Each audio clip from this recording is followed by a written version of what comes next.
Bismillahirrahmanirrahim. Assalamualaikum warahmatullahi wabarakatuh.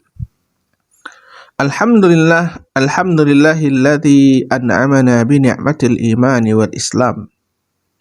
Ashhadu an la ilaha illallah wa ashhadu anna sayyidana wa habibana Muhammad sallallahu alaihi wasallam annahu la nabiyya wa la rasula ba'da. Huwallazi addal amanata wa ballagha risalah wa nasahal ummata wa jahada fillahi haqqa jihadih. Allahumma salli wa sallim ala hadan nabiyyil karim wa ala alihi wa ashabihi ajma'in wa man tabi'ahum bi ihsanin ila yaumiddin. Kembali kita bersyukur kepada Allah Subhanahu wa taala yang memberikan kesempatan bagi kita untuk bisa menjalani kehidupan dengan baik, dan semoga setiap apa yang diberikan oleh Allah Subhanahu wa taala dapat kita gunakan, manfaatkan sebaik mungkin dalam rangka mendekatkan diri kepadanya. Selanjutnya salawat dan salam mari sama-sama kita haturkan buat junjungan kita, yakninya Nabi Muhammad sallallahu alaihi wasallam. Alhamdulillah kita kembali bertemu pada mata kuliah fikih ibadah pada pembahasan kita yang ke-9, yaitu dengan topik pembahasan adalah tentang zakat. Maka mari kita memohon kepada Allah Subhanahu wa taala semoga Allah senantiasa memberikan ilmu yang bermanfaat yang dapat kita gunakan dalam kehidupan dunia menuju kampung akhirat. Rabbana zidna ilma warzuqna fahma wa hakna salihin. Amin. Peta konsep pada pembahasan kita yang ke-9 ini yaitu tentang zakat. Yang pertama itu adalah pengertian zakat, yang kedua pensyariatan zakat, yang ketiga adalah rukun dan syarat zakat, yang keempat itu adalah pembagian harta zakat. A. Pengertian zakat. Zakat berasal dari bahasa Arab yaitu az-zakah, ya, yang maknanya itu diantaranya adalah tumbuh, berkembang, subur, atau bertambah. Nah, sedangkan secara istilah ismun sarihun li akhdhi syai'in makhsusin min mali makhsus ala awsafin makhsus li ta'ifatin makhsusah, ya. Sebuah nama untuk menyebutkan untuk pengambilan sesuatu yang tertentu dari harta tertentu dengan cara tertentu untuk diberikan kepada kelompok tertentu. Nah, harta tertentu itu adalah kadar tertentu dari harta tersebut. Seperti dalam zakat harta berupa emas dan perak itu hanya 2,5%. Harta tertentu, tidak seluruh harta kemudian dizakati. Maka ada harta-harta yang diwajibkan zakat seperti emas, perak, hewan ternak, dan seterusnya. Awsafi makhsus dengan cara tertentu, ya. Itu memenuhi ketentuan. Ada haul, ada nisab. Dan kemudian diberikan kepada kelompok tertentu, itulah yang disebut dengan asnaf 8, ya, asnaf 8, fakir, miskin, dan seterusnya akan kita dalami pada pembahasan selanjutnya. Pensyariatan zakat. Dalam Al-Qur'an disebutkan, ya, wa aqimus sholata wa atuz zakah, ya, dirikanlah salat dan bayarkanlah zakat. Allah perintahkan kepada orang yang beriman untuk melaksanakan salat dan kemudian juga membayarkan zakat. Dalam ayat lain dikatakan wa aqimus salata wa atuz zakata warka'u ma'ar raki'in. Dirikan salat, bayarkan zakat. Nah, juga perintah yang sama disampaikan oleh Allah Subhanahu wa taala.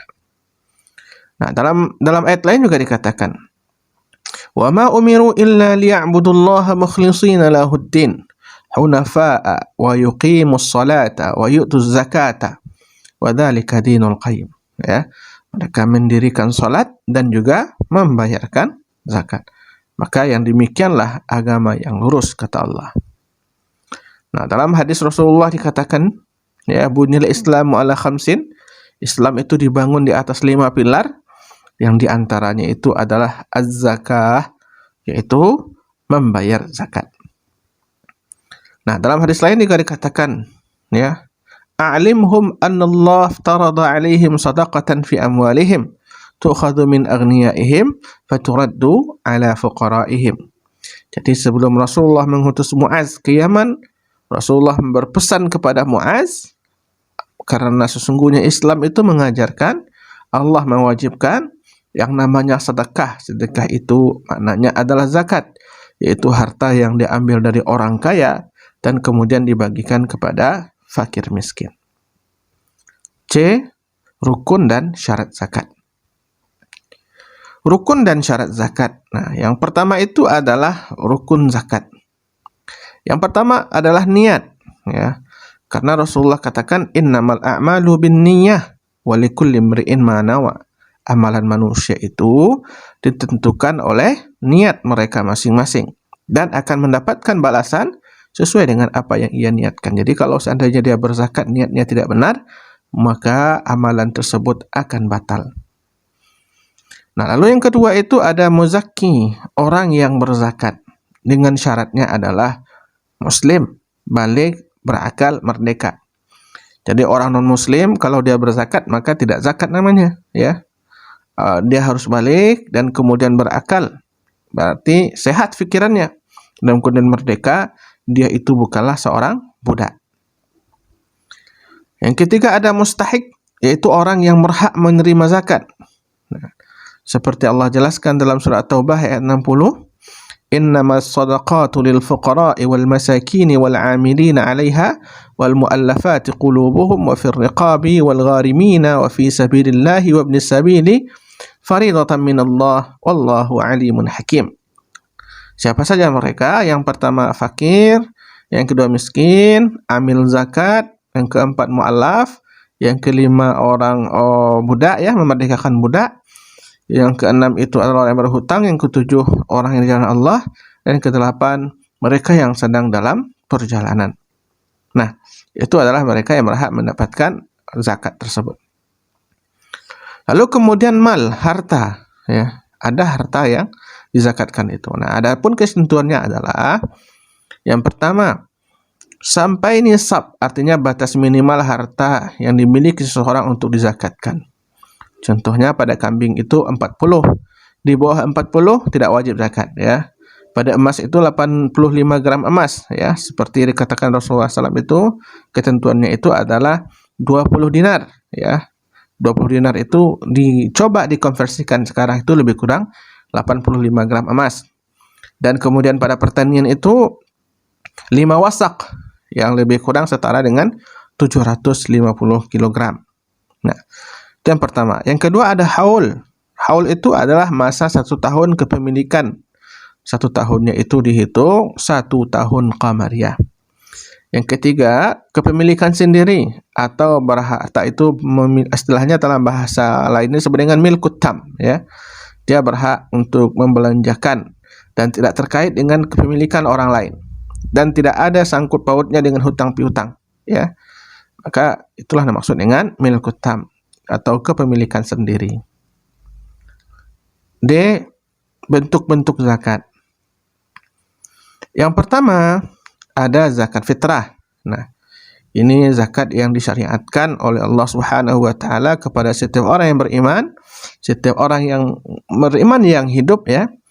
Dan ini disyariatkan di penghujung bulan Ramadan sampai kemudian sebelum khatib naik mimbar pada yaumul Idul Fitri, pada hari Idul Fitri, hari pertama Idul Fitri. Nah, berdasarkan kepada hadis Rasulullah sallallahu alaihi wasallam, ya, anna Rasulullah sallallahu alaihi wasallam, ya, farada zakat al-fitri min Ramadan 'ala an-nasi sa'an min at-tamrin min sa'an aw sa'an min sya'irin 'ala kulli hurrin aw 'abdin dzakarin aw untha min al-muslimin. Jadi hadis ini memerintahkan untuk membayarkan zakat fitrah sa' min at-tamr atau sa' min asy-sya'ir, yang lebih kurang 3,5 liter, ya, atau 2,7 kg kepada setiap orang yang merdeka ataupun budak, laki-laki dan perempuan. Nah, jadi kalau seandainya ada bayi yang lahir di penghujung Ramadan, maka wajib bagi ayahnya atau keluarganya untuk membayarkan zakat fitrahnya. Nah, yang kedua adalah zakat mal. Ini zakat mal, ya. Nah, kata zakat mal itu zakat harta tadi, ya. Khuz min amwalihim sadaqatan tutahhiruhum wa tuzakkihim biha wa shalli alaihim inna salataka sakanun lahum wallahu sami'un alim. Ambillah zakat dari sebagian harta mereka, yaitu orang-orang yang kaya. Dengan zakat itu kamu membersihkan dan mensucikan mereka. membersihkan, mensucikan, berarti membersihkan harta dan diri mereka, ya, dan berdoalah untuk mereka. Sesungguhnya doa kamu itu menjadi ketentraman jiwa bagi mereka, dan Allah Maha mendengar lagi Maha mengetahuinya. Nah, inilah yang dimaksud dengan zakat mal, ya. Zakat mal ini khusus bagi orang yang kaya atau khusus bagi orang yang telah memenuhi ketentuan tadi, memiliki harta 1 nisab dan kemudian 1 haul, ya, dan kepemilikannya sendiri, tidak bersyarikat di dalamnya. Jika seandainya itu terpenuhi, maka dia berkewajiban untuk mengeluarkan zakat. Nah, sedangkan zakat fitrah tadi itu setiap orang, setiap jiwa itu wajib membayarnya selama dia memiliki kemampuan untuk membayarnya, ya. Kalau dia miskin masih bisa untuk membayar. Yang tidak mungkin itu mungkin fakir, ya. Karena membedakan fakir dengan miskin, kalau fakir itu memang tidak memiliki apapun, ya. Apa yang ia makan pagi belum tentu sampai untuk siang hari. Apa yang ia makan siang hari belum tentu sampai untuk sore harinya. Tapi kalau miskin, dia mampu memenuhi kebutuhan pokoknya, tapi kemudian hal-hal yang sifatnya hajiat, sekunder, tidak bisa bersekolah, tidak bisa memiliki rumah yang layak, dan seterusnya, maka mereka terkategori miskin. Nah, jadi demikianlah uraian dari materi kita pada kesempatan kali ini. Maka mudah-mudahan bermanfaat bagi kita semuanya. Dan jangan lupa untuk mengembangkan materi ini pada bacaan-bacaan yang relevan, ya, sehingga kemudian Anda bisa mendapatkan ilmu yang lebih luas. Dan aqulu qauli hadza astaghfirullah li wa lakum. Subhanakallahumma wa bihamdika asyhadu an la ilaha illa anta astaghfiruka wa atubu ilaik. Qulu qauli hadza. Assalamualaikum warahmatullahi wabarakatuh.